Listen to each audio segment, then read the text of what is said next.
All right, draft fans, we are back with another prospect film session interview.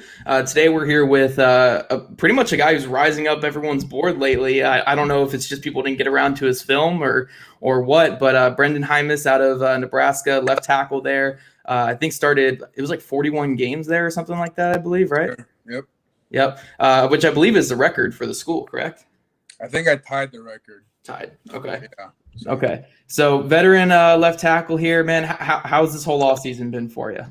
it's been good. I've been working my butt off pretty much every day. Um, I've worked out in Los Angeles, and now I'm working out in Austin.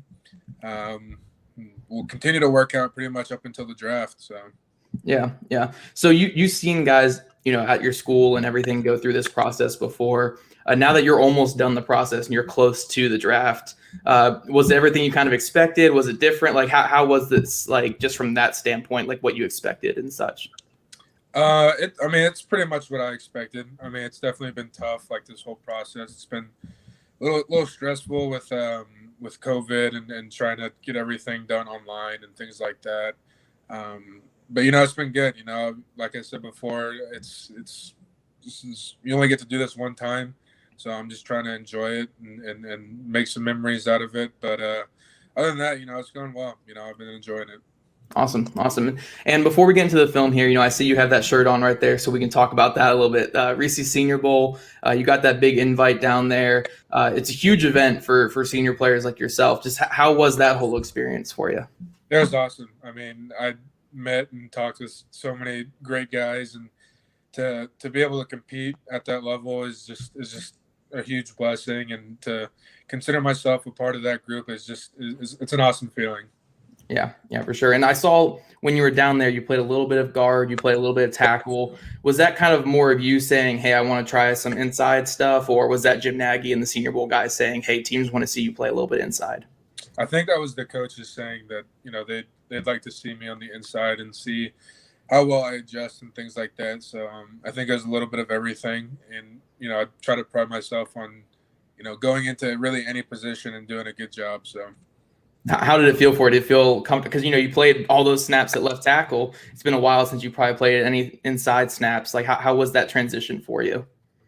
Yeah, so the very first time playing guard was at the Senior Bowl Okay. against that level of competition. It was that first day. It was tough. I won't lie, but I was proud that I could come back to that position the next day and do pretty well. So the transition was a little tough, but after a day of practice, I felt like it got a whole lot easier. Awesome, awesome. So we're gonna get into some film here, and here I always cut this part out here. So let me share entire screen. Allow. All right, can you see this okay right here? Yes. Okay, cool. Cool. Let me get this out of here. Maybe just get it down the corner. All right, whatever. All right, so we're gonna jump into some film here, and I think the first thing that I kind of want to talk about when I just look at your film is, and it's probably something that you talked about Brandon Thorne this week as well, so it's something that you've talked about already, but it's your ability to kind of adjust where your hands are on defenders and stuff like that. Like this is against more of a power rusher guy, and you're able to get that first hit, but even when he breaks your hands there, you're able to continually get your hands back on him and readjust. I mean, was that always kind of a big thing for you here at college? Because I see it all the time in your past sets. If a defender is breaking your hands or if you're kind of not like out of position, but like he's getting some leverage on you, you're great at just kind of readjusting your hands and getting back that inside position.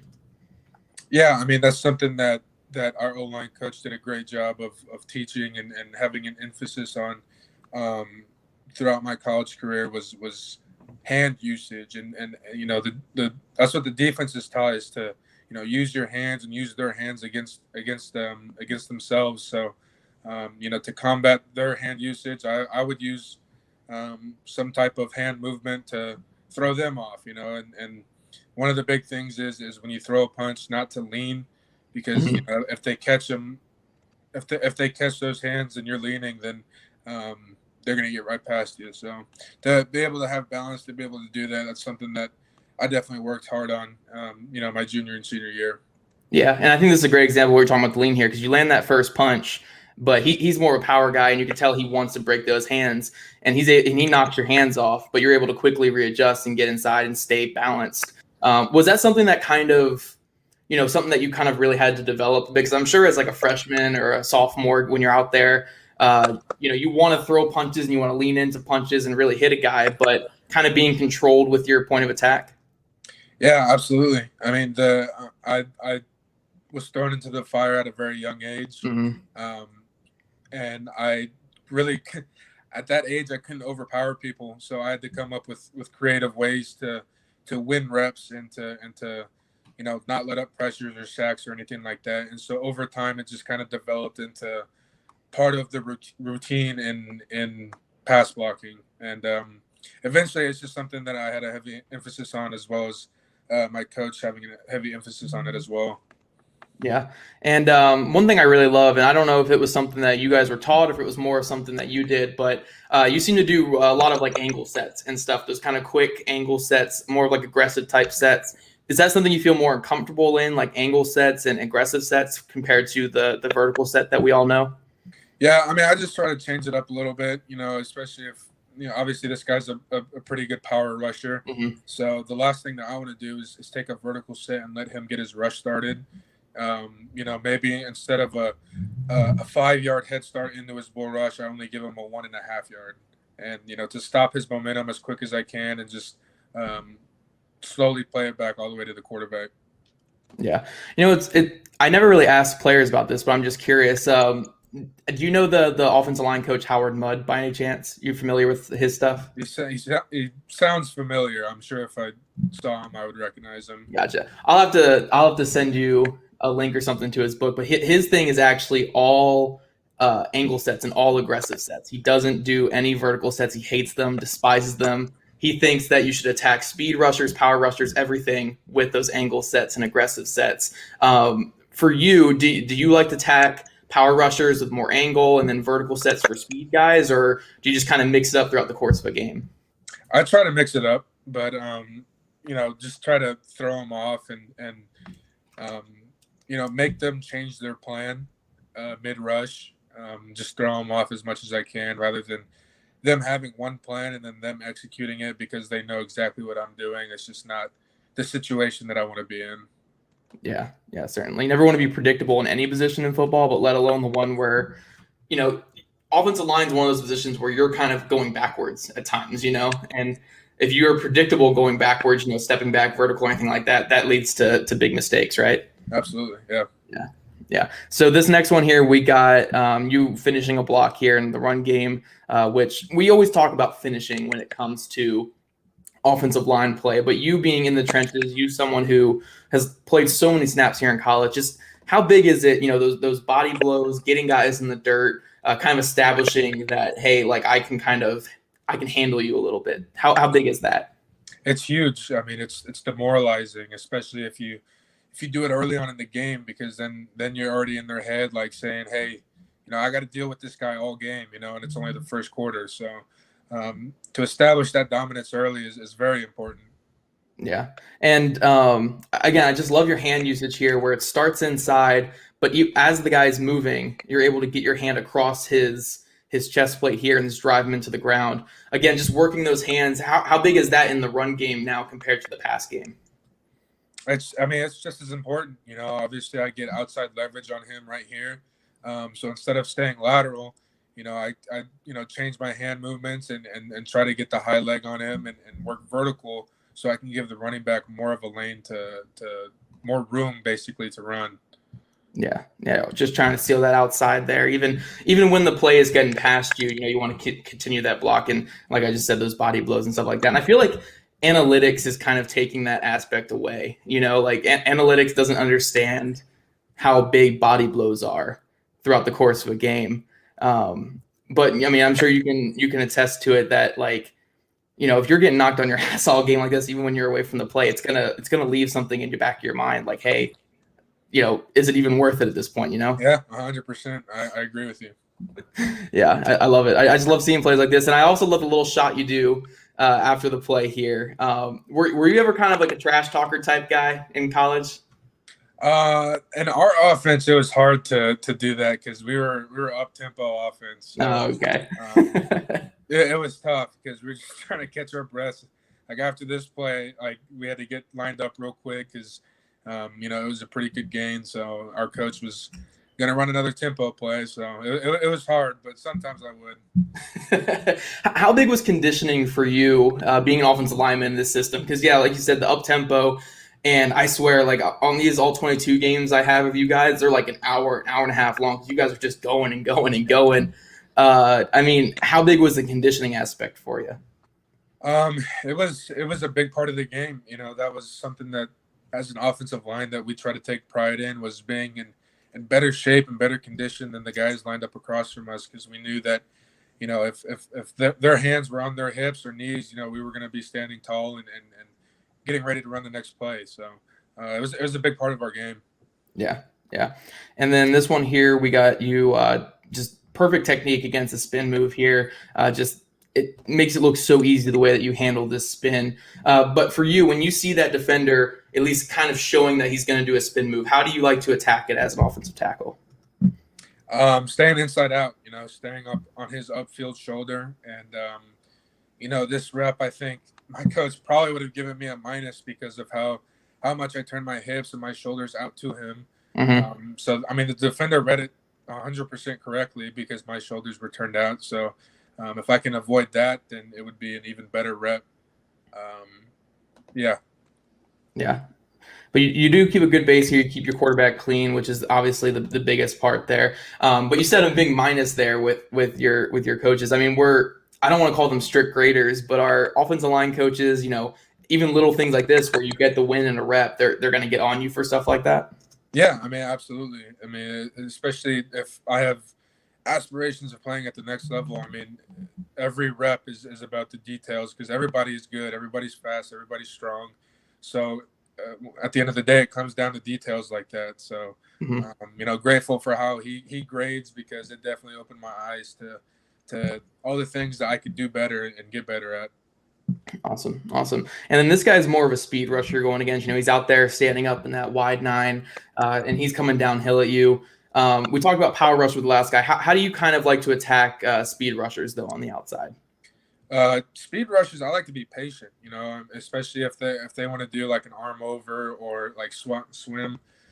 I like making them make their first move first, and then me reacting off of that and getting good hand placement on them, whether it's a chest plate or even like a shoulder and a hip, and running them by the quarterback. But I like to play patient, get maybe a little bit more vertical.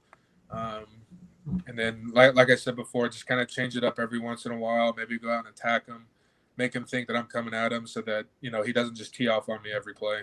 Yeah. Do you think it's more? I mean, it's obviously important on either guy that you want to land the first hit and you want to land your first hit inside and such. But do you think it's more important to land that first hit on a power guy or a speed guy?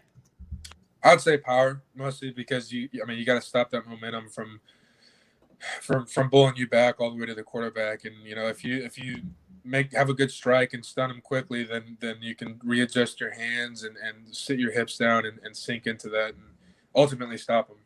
Yeah. And then here we've got another one of you just locking the guy up. Good job adjusting your hands here. And this is actually something I want to bring up to you because it's actually been a big thing that's been talked about lately on social media with Sewell's arm length coming out. Penei Sewell's the top guy. Arm length is this big thing that people talk about. Some people think it doesn't matter for a tackle. Other people think that it's like the end all be all. I know at the Senior Bowl you had, I think, 32.6 inch arms. I believe that's what it was. I could be a little off there, but so technically that's below like the threshold that people say. So how do you kind of play as a left tackle without having like these super long arms? Is that hand placement just a bigger deal for someone like you?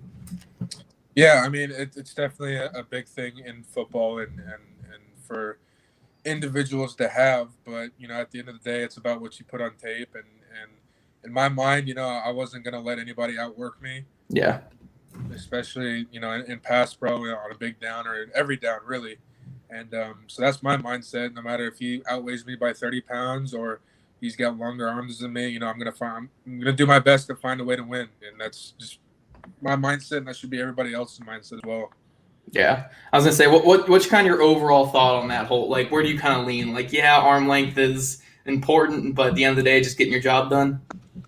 Yeah, I mean those are all things that can help guys out and maybe move them up a couple spots. But at the end of the day, it's what you put on film, and I think I have the film against some of the best guys in the country that have gone in the first round every year that I've played against and done very well against them. So I think I've proven on the film that I can play with these guys and that I belong here basically.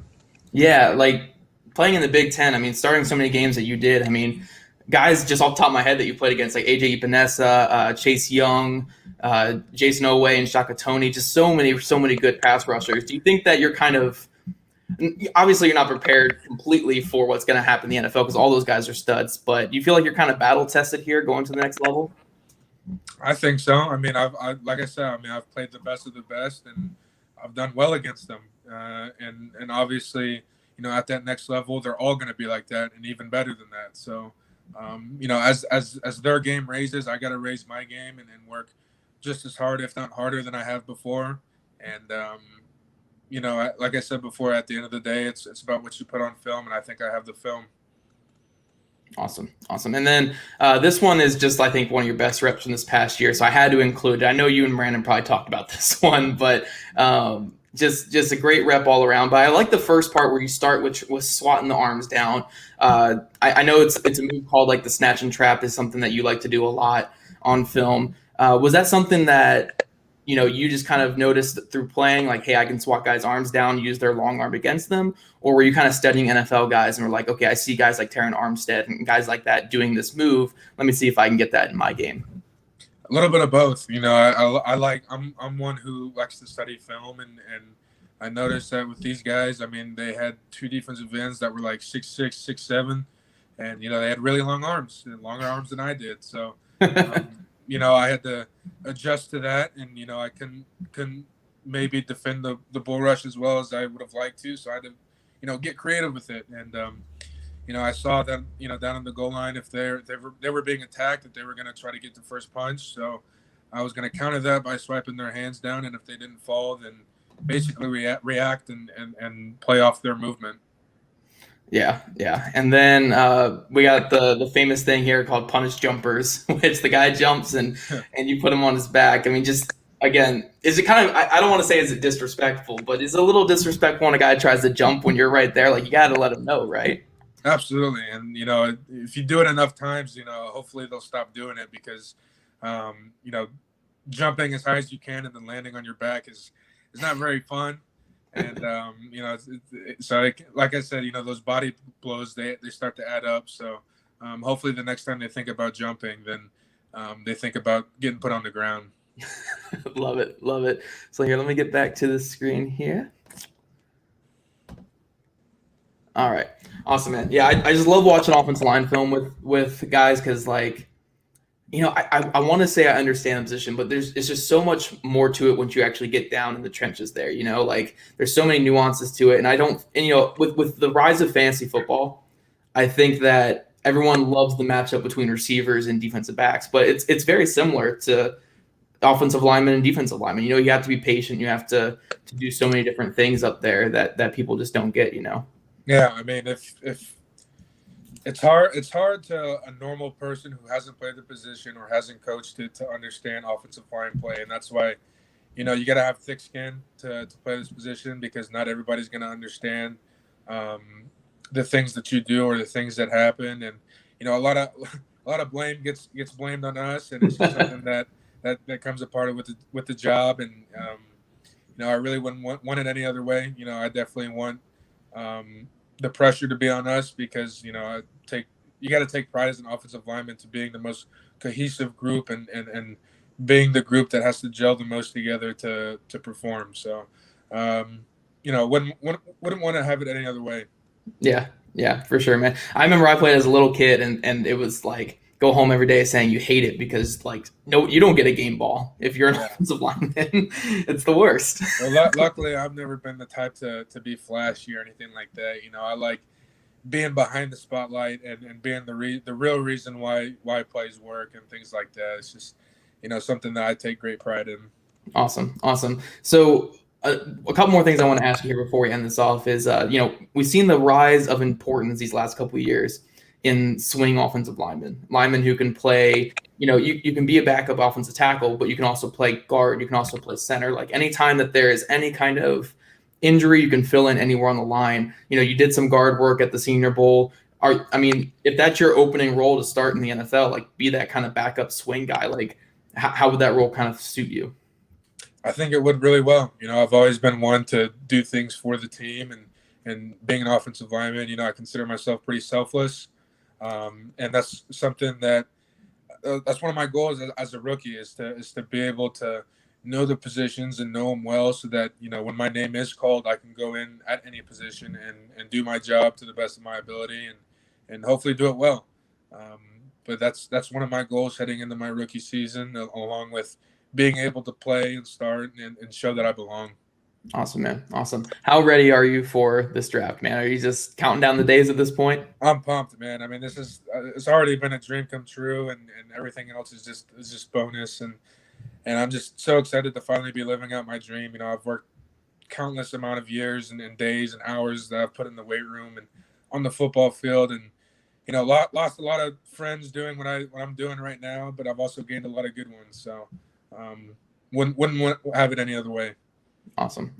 So yeah, guys, watching this, draft fans, Bills fans, whoever's watching this right here, definitely keep an eye on this guy in the draft. I mean, one of the most technical and experienced tackles or guards or wherever in this entire class. So keep an eye on him going forward, man. And I appreciate you joining me today. That was fun, breaking down some film and seeing you bury some guys there. Yeah, absolutely. It's fun to talk about. All right, man. You have a good one. Yeah, thanks, Zach. Appreciate it.